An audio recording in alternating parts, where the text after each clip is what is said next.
제가 오늘 아침에 빅뉴스를 가지고 왔습니다. 이따 아시는 분은 함께 답을 말하시길 바랍니다. 지난 금요일 날 돌아가셨다고 합니다. 어떤 분이. 근데 오늘 아침 일찍 살아나셨대요. 빅뉴스인데요. 아십니까? 누구? 네, 아시네요. 어떤 분은 그래요. 그래서 살아나셨으면 그렇습니까? 오늘 부활의 목격자들을 통해서 그래서 어떻단 말인가? 그것을 한번 생각해 보자고 합니다.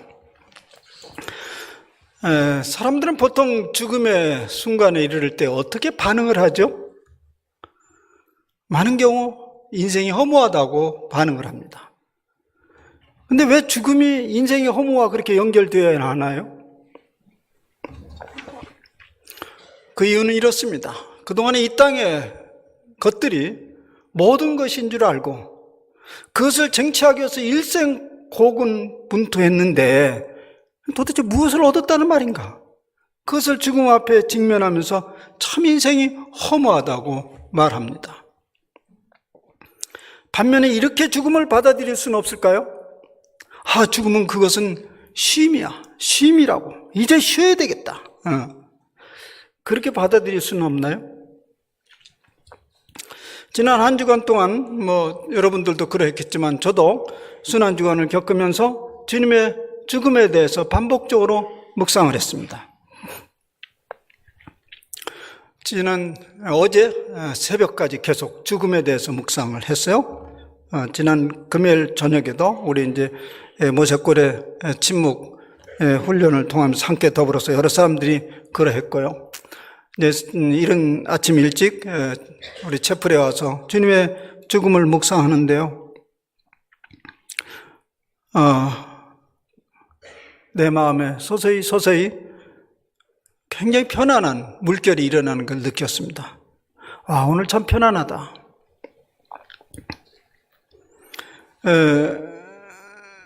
왜 그럴까요?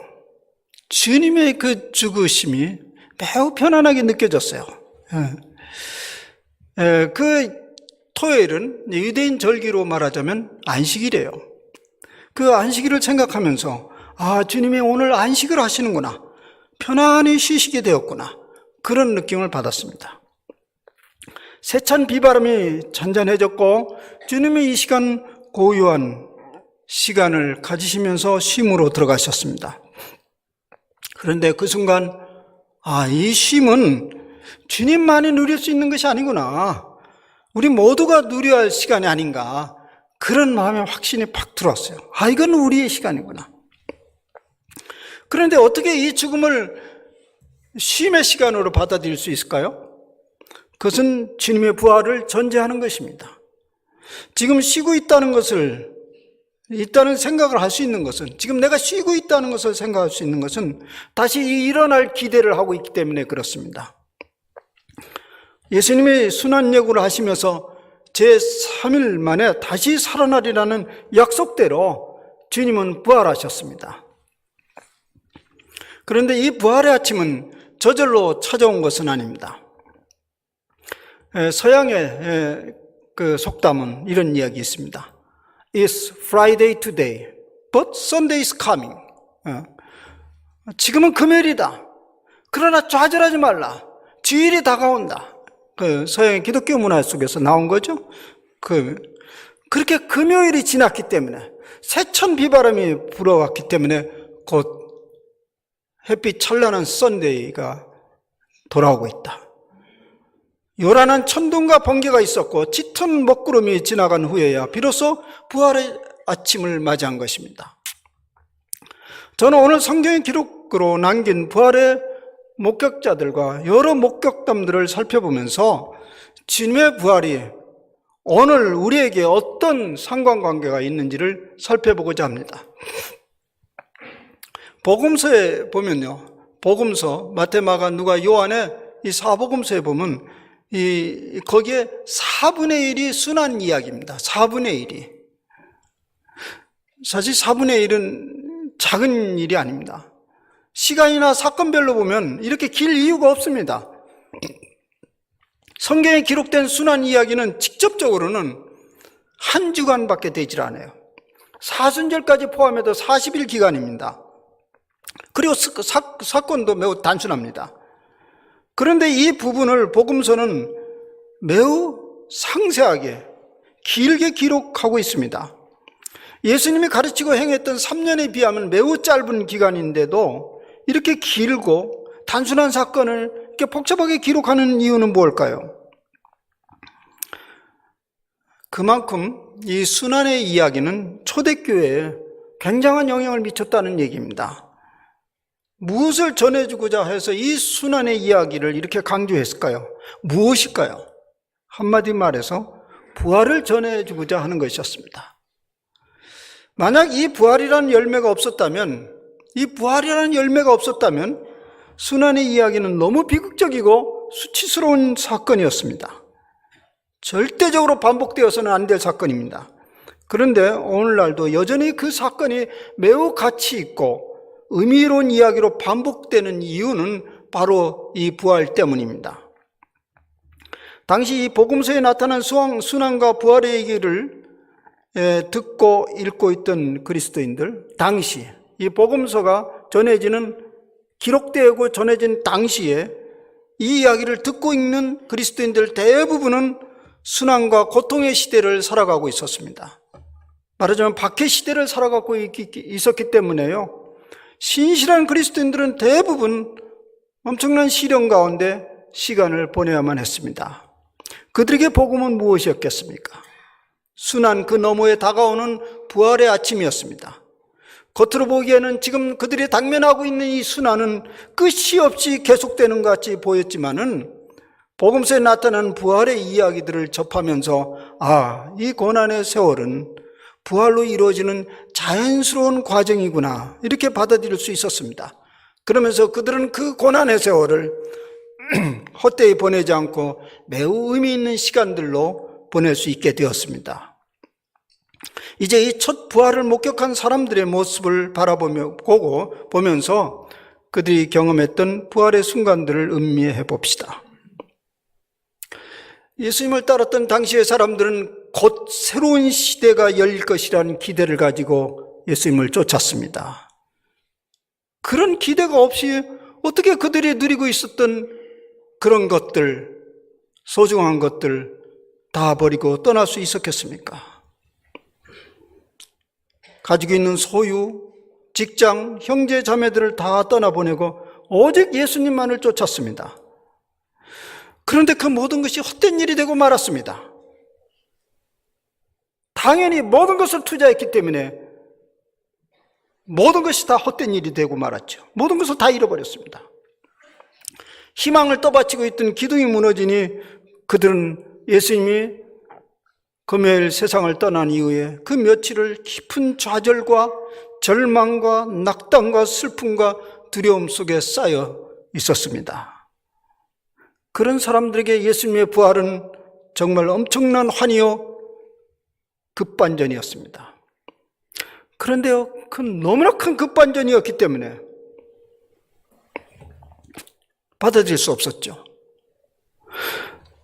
예수님이 이미 예고했습니다. 다시 살아나겠다고. 그런데 아무도 믿는 사람이 없었습니다. 그렇기 때문에 예수님의 부활은 그들에게 받아들일 수 없는 너무나 급작스러운 일이었습니다. 허황된 꿈같이 느껴졌습니다. 얼마든지 우리 상상해 볼 수 있습니다. 누군가를 사랑하는 사람을 잊었습니다. 깊은 슬픔에 빠졌습니다. 살 맛이 없어졌습니다. 그런데 그분이 갑자기 우리 눈앞에 나타났어요. 그것을 사실로 받아들일 수 있습니까? 인류의 역사 속에 한 번도 일어난 적도 없고 들어본 적도 없는 그 사건인데 말입니다. 정말 이것이 가능한 것인가? 성경은 그런 정황들을 고스란히 전하고 있습니다. 우리가 놀란 그것은 우리만이 아닙니다. 고스란히 그것은 있을 수 없는 이라는 사실을 전하고 있습니다. 당장 예수님을 처음 목격한 그 여인들이 사도들에게 전합니다. 사도들은 말 같지도 않는 소리도 하는구나. 정말 허탄한 이야기를 하는구나. 황당한 소리구나.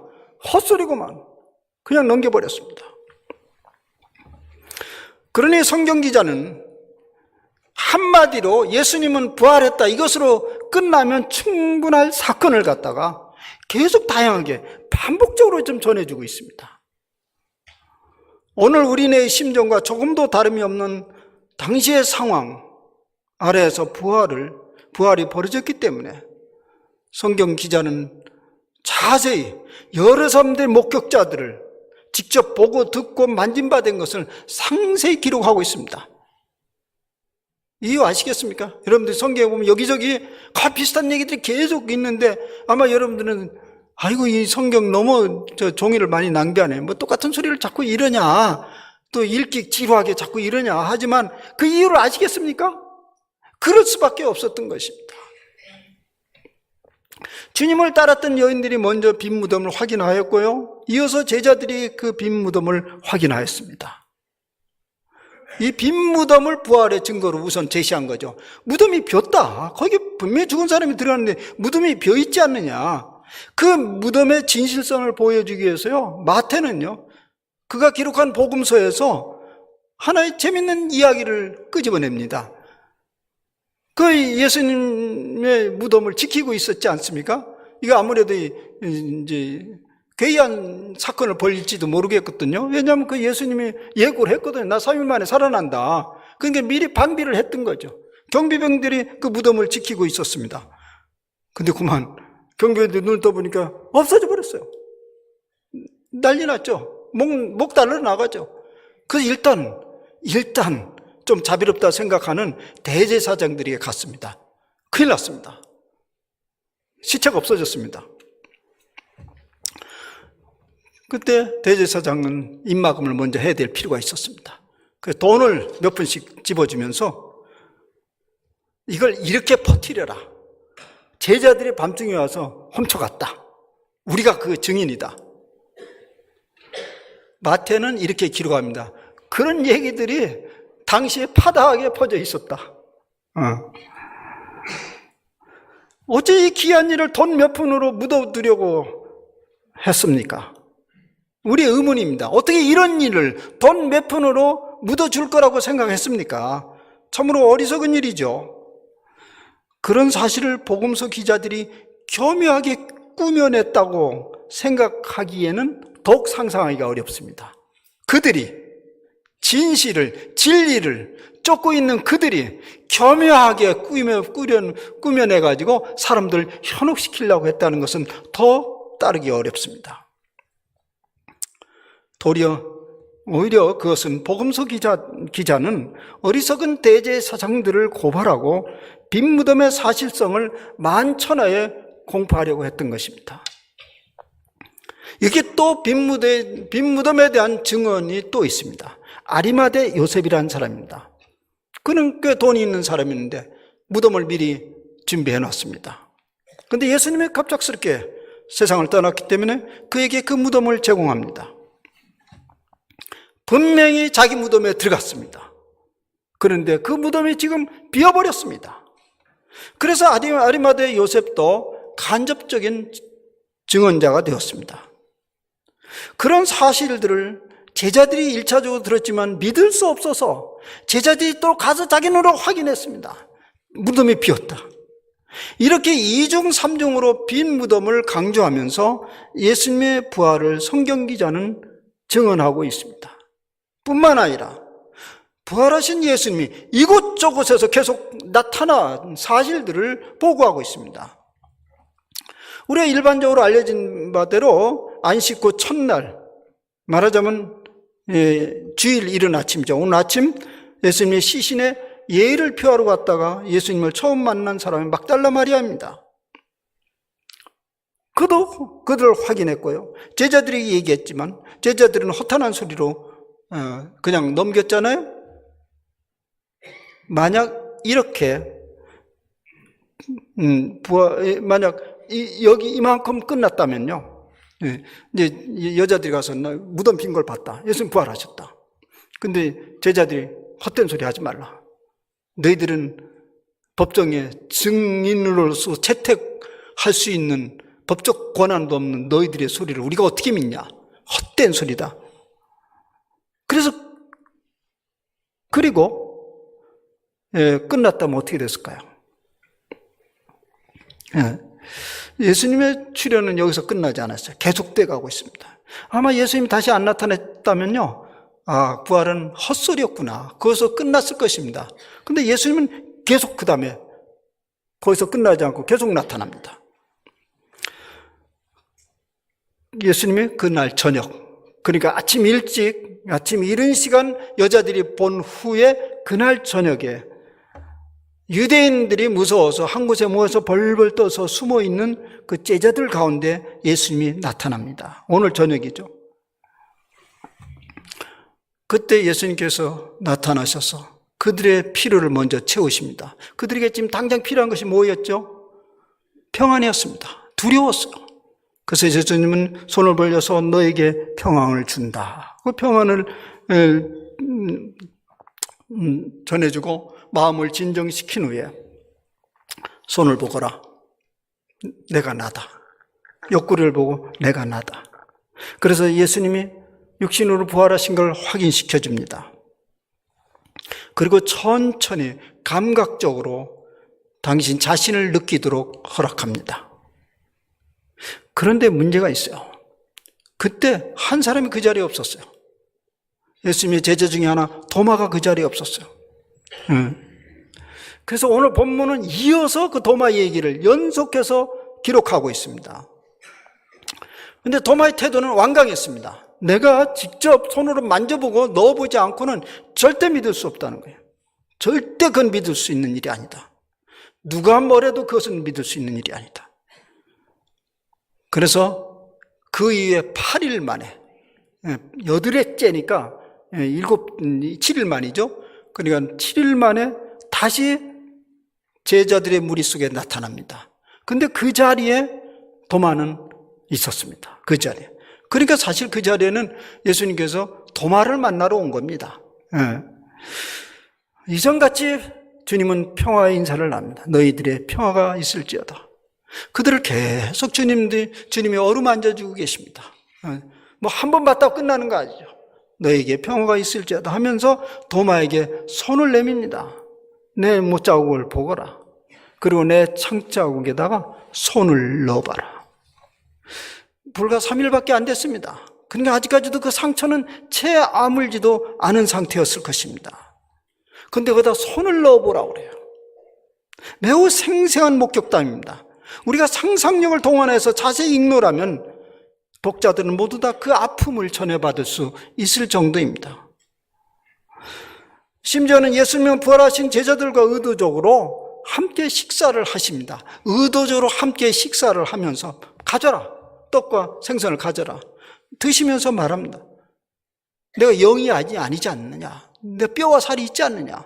그것을 강조하는 것입니다. 이렇게 감각적으로, 시각적으로, 청각적으로 예수님의 부활을 생생하게 전해야 될 까닭이 무엇일까요?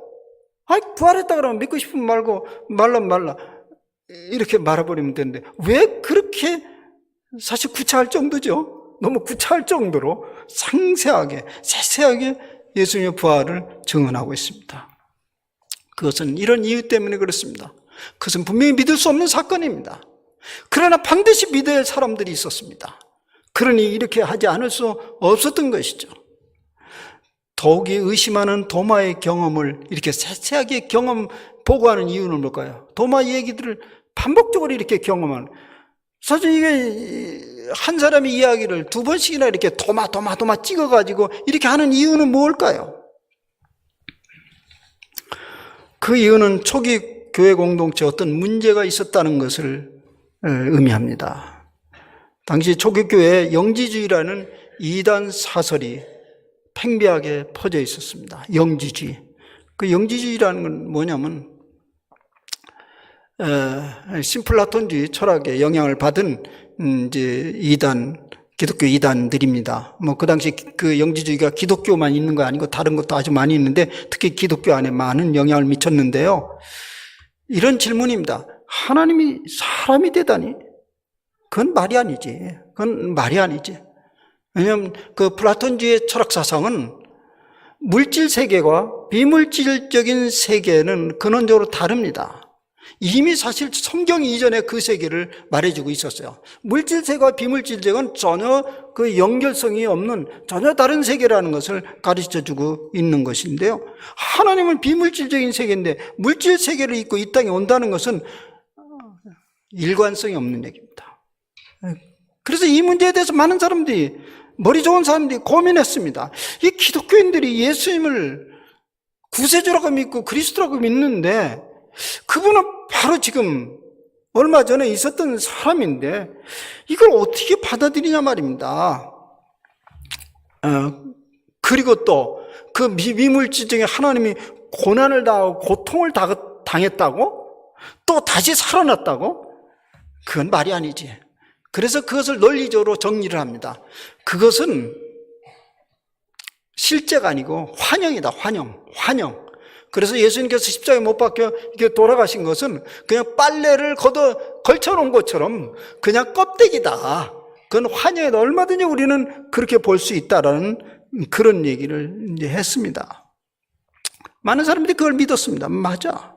그래서 그것을 가연설이라고 이름을 붙였습니다. 가연설, 가짜로 나타났다, 이런 뜻입니다. 말하자면 당시 사람들이 예수님이 사람이면서 동시에 신이라는 것을 받아들이기가 어려웠던 것입니다. 그런데 예수님은 구세주이잖아요. 구세주면 사람일 수는 없잖아요. 구세주는 신이어야 돼요. 따라서 그들은 그 신은 받아들이면서 육체성은 어떻게 하든지 부인하려고 했습니다. 그런 논란이 교회 안에 있었기 때문에 요한복음 저자는 어쨌든 이 논란을 종지부를 찍고 싶었던 거죠. 그래서 부활하신 예수님의 여러 출현 중에서 특별히 이 도마가 만난 예수님을 세세하게 지금 소개하고 있는 것입니다. 죽으셨던 예수님이 도마 앞에 우뚝 나타나셨는데, 그리고 그가 생생하게 손과 옆구리를 찔러봤는데, 만져봤는데 더 얘기해서 뭐 하겠는가? 그가 육체가 아니면 어떻게 그럴 수 있겠는가? 이것을 전해주고자 했던 것입니다. 그 다음 도마 얘기는 어떻게 되죠? 도마 얘기는 이게 육체구나. 좋아요. 육체구나. 그리고 그 다음에 반응이 뭐냐면 나의 주님이시오 나의 하나님이시다. 이건 상당한 역설적이요. 그가 육체구나. 당신은 나의 주님이요 나의 하나님이다. 이게 기독교 엄청난 진리입니다. 이 도마의 이런 엄청난 고백에 대해서 예수님은 참 기뻐하셨을 것입니다. 그런데 이렇게 반응하십니다. 너는 나를 본 거로 믿느냐? 보지 못하고 믿는 자들은 복되도다. 보니까 믿냐? 보지 못하면 복되도다. 이 말 이래로요, 도마는 아주 역사 속에 의심이 많은 인물로 낙인을 찍어버리고 말았습니다. 도마. 당시 도마 같구나. 아주 물명예스러운 별명을 얻고 말았는데요. 근데 사실 자세히 들여다보면 이 도마의 태도는 매우 합리적이고 정직합니다. 믿을 수 없는 거예요. 그래서 그의 정직함과 합리적인 접근은 모든 사람들에게 예수님이 육체로 부활하셨다는 것을 분명하게 전해주는 명예로운 사람이 된 것입니다. 도마로 말미암아 예수님의 부활에 대해서 다른 사설을 다시금 발붙이지 못하게 점을 찍은 거죠. 사실 예수님의 제자 중 아무도 부활하시겠다고 약속하신 예수님의 말씀을 믿은 사람은 아무도 없습니다. 뿐만 아니라 부활했다고 하는데도 허탄한 소리라고 했습니다. 그렇다면 의심 많은 것은 도마만이 아닙니다. 다른 제자들 다 마찬가지입니다. 그러면 보지 못하고 믿는 자들은 복이 있도다. 이건 누구한테 하는 얘기입니까? 우리는 이것을 도마를 책망하는 얘기로 하는데 아닙니다. 이미 다른 제자들도 마찬가지입니다. 보고 믿은 것들이죠. 믿은 사람들이죠. 책망한 것이 아닙니다. 그것은 당시에 더 이상 보고 믿을 수 없는 당시의 청중들을 말하는 것입니다. 이 요한복음이 기록된 것이 예수님이 돌아가신 후에 40년 이상이 지난 때입니다. 그 당시 청중들은 보고 믿을 수가 없습니다. 그런 청중들을 얘기하는 것이고, 그리고 오고 오는 모든 그리스도인들에게 하시는 말씀입니다. 아니, 오늘을 사는 우리에게 말씀하시는 것입니다. 얘기는 이렇습니다. 보나마나 확인할 필요 없어요. 부활하셨다니까? 그러니 그렇게 믿는 사람들은 엄청나게 복된 사람이다. 말하자면 당시 사람들보다 더 복된 사람이다. 이것을 얘기하는 것입니다. 이제 우리는 예수님이 부활하셨다는 증거와 목격자들의 증언들을 충분히 들었습니다. 그런데 그래서 어떻단 말이에요? 예수님의 부활이 나와 무슨 상관이 있단 말입니까? 부활하셨으면 부활하셨지. 그 물음에 답하기 위해서 우리는 당시 제자들과 예수님을 따랐던 사람들의 모습을 좀 더 생각해 봅시다. 예수님의 제자들 중 예수님의 순환과 죽음의 끝까지 함께 있던 사람들은 아무도 없었습니다. 배반하고 도망가고 숨어 들어갔습니다. 가장 인접거리에서 있었던, 자기 목숨을 버리겠다고 호언장담했던 베드로, 그가 가장 잔인하고 혹독하게 예수님을 배반했습니다. 다른 제자들도 소극적이긴 하지만 다 도망갔습니다. 예수님이 부활하시지 않았더라면 그들은 다 어떻게 됐을까요? 패배자요, 배반자요, 도망자가 되고 말았을 것입니다. 그런데 예수님이 부활하심으로써 십자가는 저들을 다시 맞아들이는 활짝 벌린 팔이 되었습니다. 십자가가 활짝 두 팔을 벌린 팔이 돼서 다가오거라. 그래서 이전의 태도와는 정반대로 예수님을 따랐던 사도들, 가룟 유다를 제외한 나머지 사도들 전원이 목숨을 내거는 복음 전파자가 되었습니다. 놀라운 사실입니다. 이게 놀라운 사실입니다. 왜냐하면요, 제가 지금 학교에서, 대학원에서 현대 이제 발달 심리학과 이제 영성 이런 것을 강의를 하고 있는데요. 현대 많은 발달 심리학자들이 얘기는 분석은 이렇습니다. 20대가 넘은 사람들에게는 큰 변화를 기대하지 말라는 거예요. 그래서 제가 속을 좀 덜 썩어요. 여러분들이 큰 기대를 안 해요. 20대가 넘은 사람이면 큰 기대를 하지 말래요. 통계적인 얘기겠죠? 그런데 오늘 이 부활의 사건 속에서는 완전히 다 무너졌어요. 다시 여러분들에게 저는 기대할 것입니다. 다 무너졌어요. 근본적인 변화를 갖다 줍니다. 예수님의 부활은 우리의 삶을 전적으로 새롭게 태어나게 할 수 있는 무한한 가능성을 열어준 것입니다. 그리고 부활은 우리에게 근본적인 평안을 가져다 줍니다. 마음이 심히 불안하고 두려울 때 마음을 활짝 열고 도마가 그러했던 것처럼 우리가 이렇게 고백해 보세요. 당신은 나의 주님이시요 나의 하나님이시라고 고백해 보시길 바랍니다. 그럼 여전히 부활하신 주님이 팔을 활짝 내버립니다. 내가 너에게 평안을 주노라. 주님은 다 아십니다. 우리가 죽음과 부활 사이에 우리에게 엄청난 불안함과 두려움이 있다는 것을 다 아십니다. 그때 다시 손을 벌리시고 주님은 말하십니다. 너에게 평화가 있을지어다. 그래서 십자가는 양쪽에 팔을 벌린 주님의 팔입니다.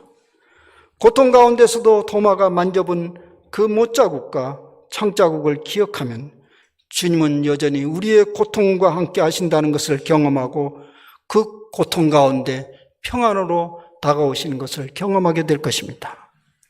우리가 자주 부르는 이 순환주간 때 부르는 찬송이 있습니다. 십자가, 십자가. 내가 처음 볼 때 나의 마음의 큰 고통 사라져. 오늘 믿고서 내 눈 밝았네. 참 내 기쁨 영원하도다. 십자가로부터 이렇게 위로를 받고 고통 가운데 희망과 기쁨을 잃지 않을 수 있었던 것은 바로 우리 주님이 오늘 부활하셨기 때문입니다. 그러므로 십자가와 부활은 한 쌍입니다. 예수님의 부활은 바로 죽음 저 너머의 생명의 길을 우리에게 여셨습니다. 그러니 그것을 믿는 사람은 기꺼이 죽는 길이 바로 사는 길로 받아들일 수 있게 됩니다. 이제 처음에 제기했던 말씀을 생각해 봅시다. 예수님의 부활 때문에 우리는 죽음을 쉼으로 받아들일 수 있습니다.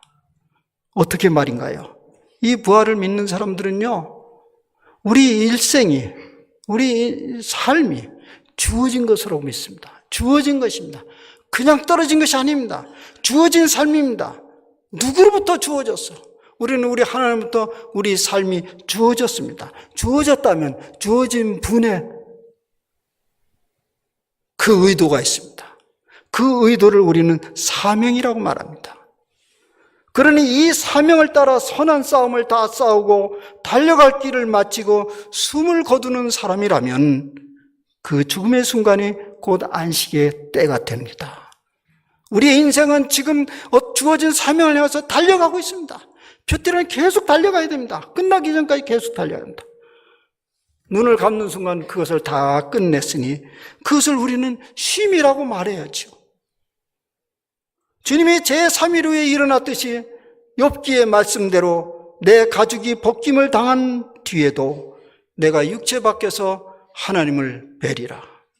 이런 믿음과 희망을 가지고 죽음을 맞이한다면 그것이 곧 안식이지요.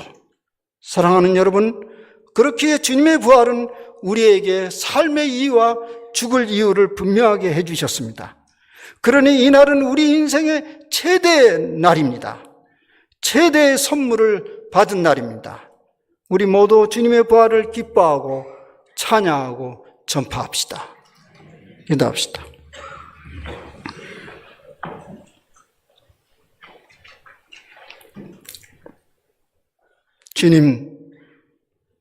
주님의 살아나심은 진실입니다. 그러나 우리가 이 땅에 오랫동안 살아온 습관이 그것을 허탄한 소리로 듣게 됩니다. 주님, 그러나 오늘 말씀을 통해서 이 모양 저 모양으로 그것은 진실이었구나. 육체로 오신 분이 육체로 살아나셔서 수많은 사람들에게 희망을 던져준 그 부활은 진실이었습니다. 주님, 초기교회 수많은 사람들이 거기에 희망을 걸고 살았고 그 고난의 역경 속에서 의미를 가지고 살았습니다. 주님, 그로 인해서 그 복된 소식이 여기까지 이르렀고 그 증언들이 오늘 여기에 선포되었습니다. 주여, 이제 더 이상 우리가 증거를 구할 필요가 없습니다. 보고 믿지 않는 자는 복이 있도다 하셨는데 오늘 우리는 말씀을 통해서 그 말씀을 받아들입니다. 이제 우리는 이 땅에 금요일처럼 또 다른 역경과 순환과 죽음의 위협을 당할지라도 우리는 부활을 향하는 하나의 과정으로 받아들입니다. 그래서 죽음을 우리는 쉼의 날로 기대하고 있습니다. 주님 부활을 감사하고 찬양합니다. 그 부활의 삶을 내 삶의 현장으로 받아들이겠습니다. 감사합니다. 예수님의 이름으로 기도하옵나이다. 아멘.